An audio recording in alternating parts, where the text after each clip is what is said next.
Yes, we all do. So some of the questions I always get asked is, what do I buy? What do I bring in? What's gonna make the most money? Right? Are you guys struggling with that? And then you're around vendors and you think that it's what you're supposed to do. I promise you, there are vendors that were here. There are a million other vendors. They're gonna try to sell you all kinds of shit. There's a lot of good stuff and there's a lot of not good stuff.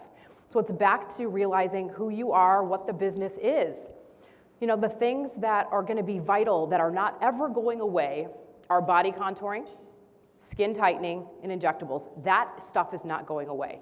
The other is ancillary when you're starting to grow and if you think you want to bring in other things. So this is a really important presentation here. So we'll talk about the top treatments in 6 buckets. We'll talk about the ones that can make you the most money. We'll look at your average hourly. Was that number, 600 to 1,000, surprising to you? Was that high to some people? You guys, trust me when I say, if you're an owner and you're having team meetings with your providers, and it's astounding. First of all, people are like scared to know their numbers, but once they know, it almost gives a little fire under their ass. They're like, oh my God, I'm only at like 350. I have got to do something to increase that. And then they're super happy when they do. So I would highly encourage you, be as transparent as you can, whether you're a manager, an owner. It's vital because if everybody's not collectively in agreement with the direction of the business, you're gonna go sideways and then you're gonna have unhappy staff members, and that doesn't help anybody either. We'll look at KPIs. I'll show you the dashboard of Atlas. It's really important. When people hire me or I work with you guys, I don't really want you to pay me to go home and crunch numbers in a spreadsheet. I'll do it for you, but my time's more valuable and our time together is more valuable. So this is just a great asset as well if you're interested. So here are the 6 core buckets to consider. Now I know Lou had in there hair restoration and what did he have? I think he put micro blading, which, yes, if anybody's in that space, it's very rare. I have a client, she's from Paris, actually. She's born and raised in Paris, so she has that background, but she has a place in Beverly Hills, and then she just opened up a 4,000 square foot place on Park Avenue, and she pulls in $3.5 million by herself. It's astounding. I mean, but nobody's gonna pay that. It's crazy, like 2 eyebrows for $5,000 for 30 minutes. But it's possible. Right? So when you guys are like, how am I even gonna get to 2 million? I swear it's possible. But here are really the core 6 areas. And I know with the esthetician, it's a little funky because every state is so different. But if you can't do like California, she really, I swear to God, can basically just wash a face. Do nothing else. Hydrofacial, so bring on things like microcurrent, right? That are gonna be in combination with a Fraxel that's gonna, generate the muscles in your face, things like that can be added value. So we looked at laser skin resurfacing. This is a humongous moneymaker. I'll show you guys, if I were to ask you if you only have $100,000 to spend, where are you gonna make the most return on investment? And that's really important. No one's doing CO2s anymore. That's an older population. It's usually done in the operating room. I mean, the results are great, but if you're in your late 50s and over, this is when you would bring that on if you want to. All of the fractionated lasers are amazing. The results are astounding. Depending on where you live, you can charge anywhere from $1,200 on the low end to probably $1,700 for one treatment, which is amazing. The ones that are lower, non-ablative, they're around 5 or 6, between 4 and 6, I would say, but you need a couple to get the same outcome. Your IPL, microneedling, and your vascular. Skin tightening, obviously we know about this. This is a huge market as well. Thermage just launched their new device. It used to have some bad rap, it hurt, but Thermage is a radio frequency. Ulthera, face, you can do some body, but it kind of hurts, and there's several others that require a series, but these provide really great results, especially if you have something worth body and you don't have anything to do laxity. That might be something to consider. Your body contouring, obviously this is a huge space right now. Who has AmSculpt? Does anybody? Trisha, I know you do. Yeah, do you guys love it? Have you guys heard of that? So AmSculpt is the new, it's the, what is this? This high intensity focused electromagnetic technology. It's basically builds muscle and burns fat. Now it does not do, people get very confused and they're like, oh, it's like cool sculpting. It's not, it has nothing to do with that. If somebody has a bulge, I have to debulk the bulge for AmSculpt to work because it gets down, I mean, they say it's like, what, 20 to 30,000 crunches, but it's literally like electromagnetic energy just pulsing. It doesn't hurt at all. I've had it done. The results are amazing. If you guys want to see before and afters, go to laskyesthetics.com in the gallery of M-Sculpt. Astounding. Butts completely lifted. People that were in great shape, ripped up abs. I mean, it's great. It's just a very expensive piece of equipment, but something to consider if the body contouring market is your market and you want to be first to market. I know Lou talked about this. If you want, being in the middle is the worst. You know, being at the end when there's already a ton of market share is where you don't want to be either. So if it's something you can afford to do, it would be something to consider. And then obviously I think Allergan is Zeltiq, right? Allergan bought Zeltiq. They're launching their version. The Cool Tone is coming out, I think, as well. Feminine rejuvenation, how many of you guys have that? Yeah, again, another area of growth and opportunity. It's just hard. I have people come to me and say, I bought it and it didn't really work, or I'm having a hard time marketing it and I want to sell the laser. Do you guys have it, Rebecca, or no? No. Okay. You know, obviously injectables, right? We know that that's our staple, our neurotoxins and our fillers. Esthetician services, anything else that you guys would add in this category? I know yesterday there was some topic about peels. How many of you guys do peels? A lot? Like, what's the percent? I'm just curious. Do you guys, are you peels in lieu of lasers, or because you love peels, or because you don't have lasers? Which one? Both. Okay. It's interesting, you know, because I don't think people really like to peel. They can work, but now estheticians, again, in most states can't do anything over 30%. So it's kind of reduced what they can do, and obviously peels are kind of considered, right, the poor man's laser, if you will. So if you had to choose one or the other, I would say definitely invest in a laser. Clear and Brilliant, for example, is probably 40 grand or so. I mean, you can pay that off, and the outcome is fantastic. You know, us being in Beverly Hills, which I'm not at Lasky anymore, but you can imagine we had about a 35% celebrity clientele, and that was their staple. Clear and Brilliant was the staple thing that we did most of the time. I think Kathy had asked me a while ago to put in some trendy treatments. This is just some weird stuff that happens, right? Do you guys hear about any of these things? Cryo, PRP, I'm sure a lot of you guys are doing PRP. PRP for hair restoration and face is amazing. We had the conversation yesterday. If you can do PRP with microneedling, it reduces the downtime like 50%. If you can afford to invest in an LED light, again, all these combo things we're talking about, amazing. Amazing for anti-aging, amazing for inflammation, amazing for healing. Just those two things in of itself will differentiate you, because anybody can go get microneedling, but now you're gonna, oh wow, I get a light, I get a mask. So when anybody used to come into Lasky, that's what they would get. We would just increase the price a little bit, and that's what we would say. Well, I can go down the street and get Fraxel. Well, let me share with you what you get here. When you're gonna come in and get the Fraxel, you'll get a hydrating mask. We'll sit you under the mask for about 20 minutes, and then we're gonna put you under the LED light as well. Nobody gets that shit, right? People are like, oh my God, I get all that too? And then they walk out and they're not like so red and puffy, but you actually look really good. P-shot, anybody into this stuff? P-shot, O-shot? Do you guys know what it is? You're injecting it in the parts, male or female parts, for greater, pleasure. Thread lifts. Who's doing threads? Who's doing threads? Anybody? What do you do? PDO? What's your experience? I loved it. Do you? Neck. Are patients happy? I think good. That's so great. I hear so many different things. I'm on the fence, right? There's not a lot of studies to support it. I think the barbs are changing, right? But I've seen great results, and then I see where people with thin skin like me, like sticking out, really know what you're doing. Yeah. It's not for that person that's already full. Yeah. If you put more filler, it's just going to be worse. Right. But they need a little bit. A little lift. Okay, good. Okay, let's get into the money part. So when I work with clients too, I call it a productivity rate analysis. This is something you want to pay attention to. So depending on how many rooms you have, if we talked about the $600 to $1,000 an hour of generating, I want you to look at the treatments that you have, okay?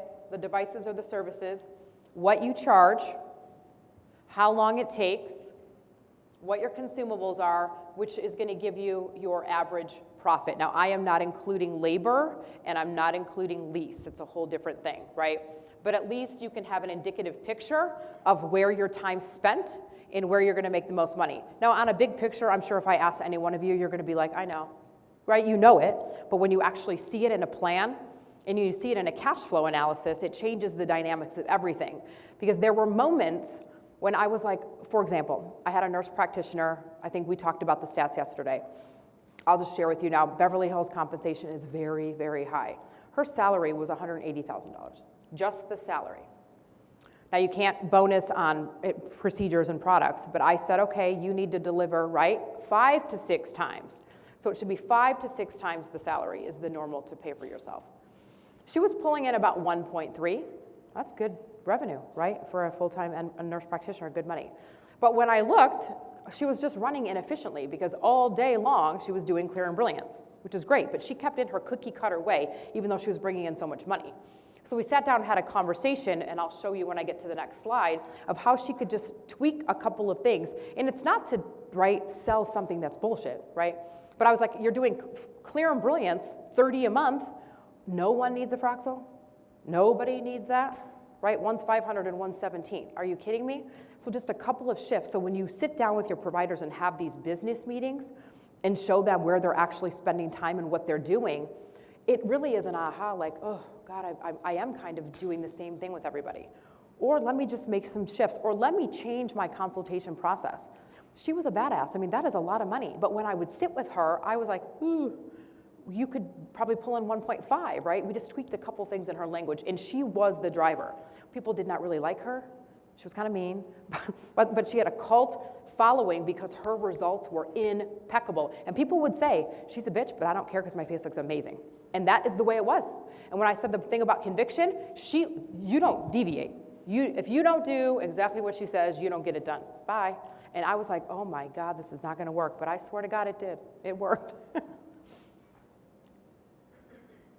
Okay, so here's the example I gave.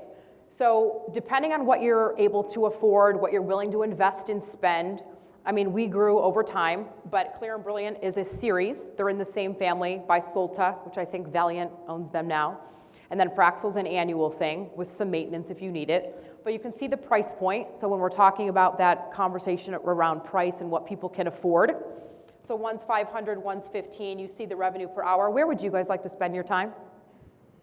Doing which one? Amen, right? All day long. So this is the conversation we had, basically. How do you increase, monthly revenue? And all we had to do was shift. Instead of doing 8 Clear and Brilliance and 2 Fraxels, we did 6 and 4. And look at to the bottom line, we increased the profit monthly just by $2,600 just by making these super small changes. Do you guys think you can have those conversations? Right? Small, easy shifts. But you have to understand the data. And that's the other thing, I know I keep saying it, not a lot of people look at the data. Do you guys look at it, or is it daunting and scary? You don't really know what you're looking at? So if I asked you how could you make $100,000 in the fastest amount of way, would you want to do that? Would that be valuable to you? So I think you guys probably got it by now. Energy devices make more money per hour. But it doesn't take away from just having an injectable practice. Obviously, again, there are several people that have full-on injectable practices, and they are very, very successful. But if we're looking at just revenue per hour, this would be the average in your energy-based devices, and this would be the average in your fillers. And this is taking into consideration some sort of discounting, right? Because there's some, fees we're almost reducing for everybody. So look at this slide, right? It's going to take 117 hours to get to 100 grand. You can make $200,000 in 106 hours. So again, really looking at your space, your square foot, your room, your times. There was one office I was working with, and oh my Lord, when I asked her for the times of the treatments, she would have like a procedure for 2 hours. I'm like, what are you doing in there with them? It was the most inefficient thing I've ever heard. I have a client right now in Newport Beach. I said, how what are your hours? He's like 8 to 4. What happens at lunch? I take a nap for 2 freaking hours. I'm like, well, that's why you're not making any money. Do you want to make another $1 million? I can help you, but we got to make some changes here, okay? Silly things.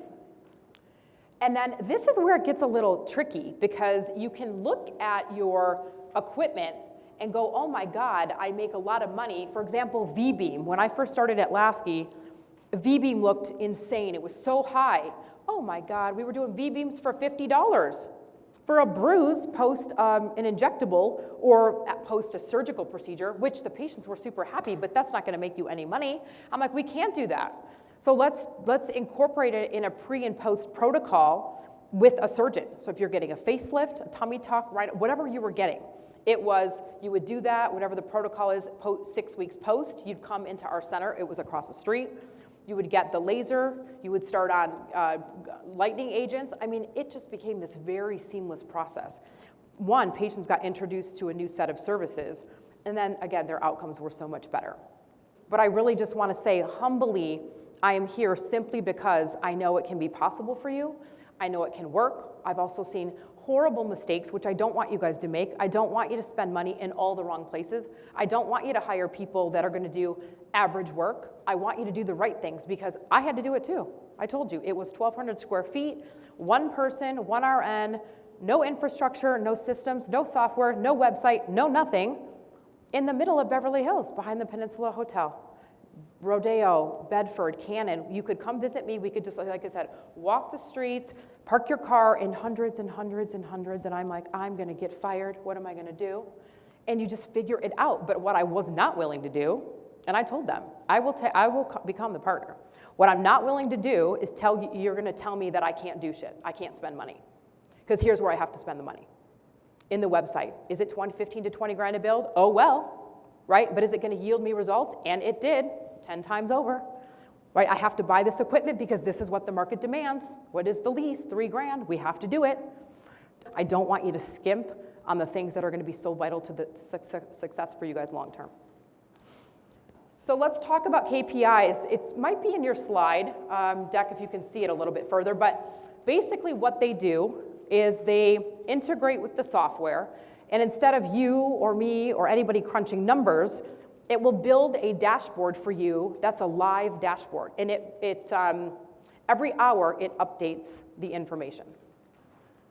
So the KPIs that are really critical for you to pay attention to when operating your business. And this does a couple of things. It helps you look at the demographics of the patients that are coming in, because you won't know.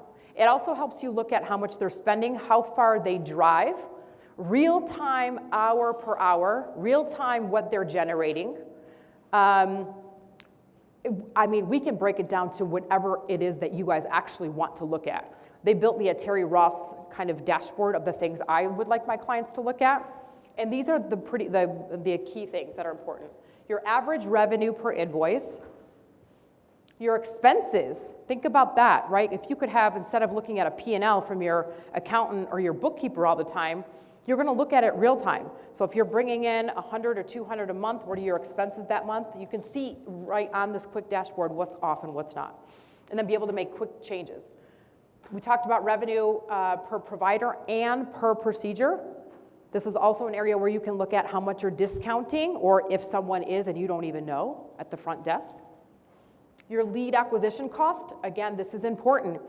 We had a conversation with Cake, they're here, a great company that does phenomenal work in terms of websites and SEO. And this is interesting because, again, we don't have, not everybody can afford a patient management software. And then we have to get CRM. It's hard to do all that stuff. And there's nothing that is an in combination. We're not gonna go get Salesforce and then Patient Now. I mean, we're gonna be spending so much money. But no one really does this data for you. But this lead acquisition cost, there's one thing to just have traditional organic Google, and there's another to say, I'm gonna invest a couple $1,000s a month in my marketing efforts. But if you do decide to do that, and you probably will all have to, what's converting and how much is it costing you? And then is it within the realm of what that lead should be? And then if they're coming into the practice, are they actually booking? Are we converting when they decide to call you or come in? So this is what it looks like on a bigger scale.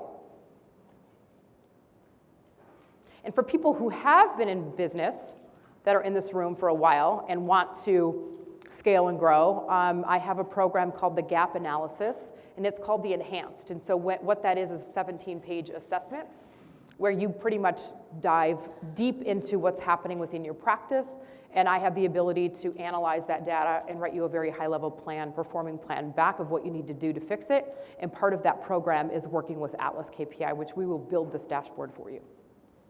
Okay, important numbers to know and common mistakes. There was a guy I met a couple of months ago, well, no, just not, yeah, in St. Louis, 6,000 square feet, and he went out and bought like hundreds of thousands of dollars of lasers. No plan, no people. I don't know what you want me to do now, right? So please don't do that. Know your market, know your cost of goods. There are certain benchmarks. I think I shared a little bit of them yesterday. Rent should be about 4%. Cost of goods can be between 30 and 50. If it's higher than that, that's a problem. Even when I showed you those graphs that I did not include the lease, that would be another 32% on that. Payroll needs to be under 30. Those benchmarks are really critical if anything's overinflated. In marketing, I know Allergan puts out stats like 3 to 5. I think it's really, really low. You're not going to get much. I'd like to see it 3 to 5 if you're in business for a long time, but I think 10 is a pretty standard number to spend in marketing. So I'd love some feedback. Is there anything that you guys would do differently, or when you go back that you're like, oh God, I really would like to change these things or look at these things? Any questions on this particular? Yes. Yeah, totally. So her question was, is it hurting her when she's allocating only specific days of the week to do lasers? 1,000%. You can't. Yes. Yeah. You got to think about it. The aesthetic patient wants to come in. Even when you look at hours, guys, there's only so many hours in a day and only so much money you can make. The only way to make more money is you got to cut costs or you got to change your schedule. I would say for you guys, have one late day. Our 7 a.m., we ended up doing a 7 a.m. Might not be for everybody, but I swear to God, those 7 a.m. and the 7 p.m. slots were taken in a heartbeat, weeks out. So if you need to scale, you look at your schedule. And think about it. If you're only limiting me to come in Tuesdays and Thursdays or something, and I can't, you're shooting me in the foot, I'm going to go someplace else. Yeah. So you had said 600 to 1,000. An hour.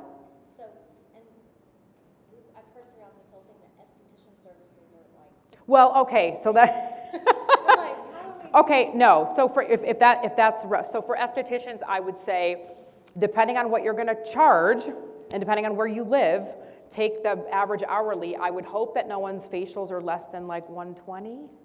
So think about that, 120, and then hopefully you're adding on some stuff, whether it's an LED light or a product, and it's a 1-to-1 ratio. So if you sell something for 100, you need to sell a product for 100. I'd like that to be around 250. Estheticians, guys, but practitioners within the 600 to the 1,000. And think about that. You can easily do that. If you saw the numbers that we just showed up here with lasers, that's going to be simple. Injectables, 2 in 30 minutes, you can do that. Yeah. Any other questions? All right, awesome. Thank you guys so much. I hope this was really helpful for you. So we will